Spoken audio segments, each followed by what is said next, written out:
Welcome back to my YouTube channel nurse world. आज का हमारा टॉपिक है एमनियोटिक फ्लूइड। तो एमनियोटिक फ्लूइड क्या होता है? A clear fluid that surround the foetus in the amniotic sac. तो एक टाइप का क्लियर फ्लूइड होता है जो कि क्या करता है, जो फीटस को सराउंड करके रखता है एमनियोटिक सैक में। इसे लिक्विड एमनी भी कहते हैं। Amniotic fluid replace at every 3 hours. ठीक है, तो जो एमनियोटिक फ्लूइड होता है हर 3 घंटे पे वो रिप्लेस हो जाता है। अब बात है फिजिकल स्ट्रक्चर की बात करें तो वो हमारा एमनियोटिक फ्लूइड कैसा होता है? एल्कलाइन होता है। स्पेसिफिक ग्रेविटी की बात करें तो इसका स्पेसिफिक ग्रेविटी 1.010 होता है।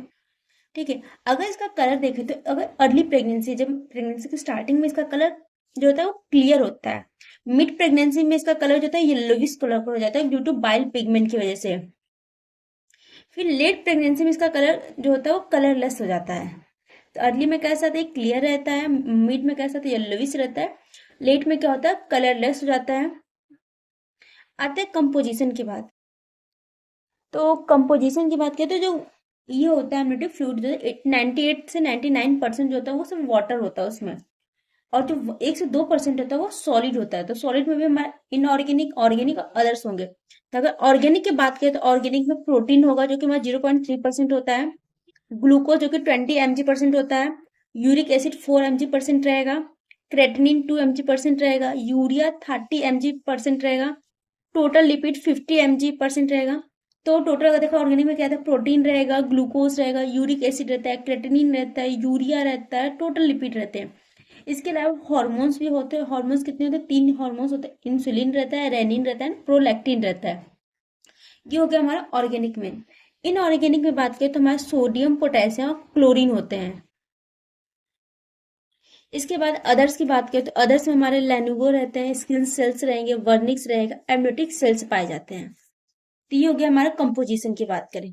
अब आता है नॉर्मल वॉल्यूम। नॉर्मल वॉल्यूम अगर देखा जाए तो 12 वीक पे कितना होता है? 50 ml होता है। 20 वीक पे 400 ml होता है।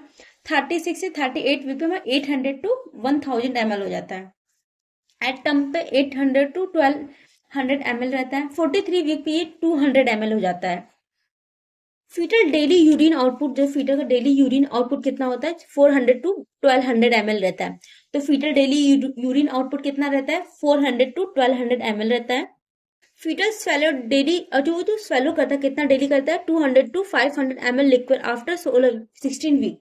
तो कितना वो रीअब्जॉर्व करता है? वो हमारा 200 to 500 होता है, जो कि हमारा आफ्टर 60 वीक्स पे वो रीअब्जॉर्व करता है।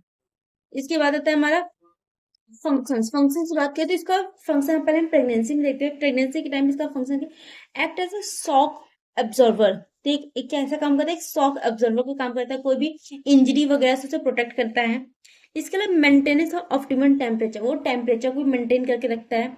Allow growth and free movement of foetus, foetus को ग्रोथ करने में हेल्प करता है और उसका फ्री मूवमेंट होने देता है। Prevent adhesion between foetal parts and amniotic sac. ये क्या कहते हैं, जो फीटल पार्ट होता है जो और एमनियोटिक सैक होते हैं, इन दोनों को चिपकने नहीं देता है, एडेशन नहीं बनने देता है। ड्यूरिंग लेबर टाइम पे क्या करता है? ड्यूरिंग यूट्राइन कॉन्ट्रैक्शन तो इट मेंटेन मेम्ब्रेन इंटैक्ट। जब यूट्राइन बहुत ज्यादा कॉन्ट्रैक्ट करता है तो क्या करता है, जो मेम्ब्रेन को इंटैक्ट करके रखे रहता है। Keep the placenta circulation continue in labour during uterine contraction. जब यूट्राइन कॉन्ट्रैक्शन होता है तो उस टाइम पे भी वो क्या होता है, प्लेजेंटा सर्कुलेशन को मेंटेन करके रखता है।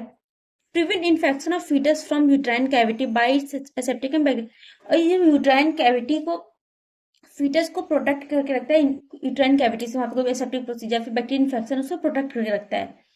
अब आते हैं कलर की बात करें तो एबनॉर्मल कलर क्या था? नॉर्मल पता है नॉर्मल कलर क्या होता है? अर्ली में हमारा क्लियर रहेगा, मिड में आ गया तो वो येलोविश हो जाएगा, और लेट में हमारा कलरलेस हो जाएगा। लेकिन ये तो नॉर्मल था। अब एबनॉर्मल की बात करें तो एबनॉर्मल कलर क्या होता है? अगर ग्रीन कलर का है तो इसका मतलब कि कोई भी मेक्यूनियम स्टेनिंग हो गया है, और फीटल डिस्ट्रेस, ये इंडिकेट करता है कि फीटल डिस्ट्रेस है। अगर गोल्डन कलर का तो RH इनकम्पैटिबिलिटी को शो कर रहा है। ग्रीनिश येलो फिर सैफरन कलर के दिखा रहा है तो मतलब पोस्ट मैच्योरिटी हो गई है। बहुत ज्यादा डार्क कलर का दिखा है तो मतलब इसका कंसील्ड हैमरेज हुआ है। और डार्क ब्राउन है तो IUD, इंट्रा यूट्राइन डिवाइस। तो टोटल ऑफ एबनॉर्मल दिखाते तो 5 है। तो ग्रीन कलर है तो फीटल डिस्ट्रेस इंडिकेट कर रहा है। गोल्डन कलर तो RH इनकम्पैटिबिलिटी। ग्रीनी चले फिर saffron colour post maturity. Dark colour concealed haemorrhage. और डार्क ब्राउन है तो इंट्रा यूट्राइन डेथ।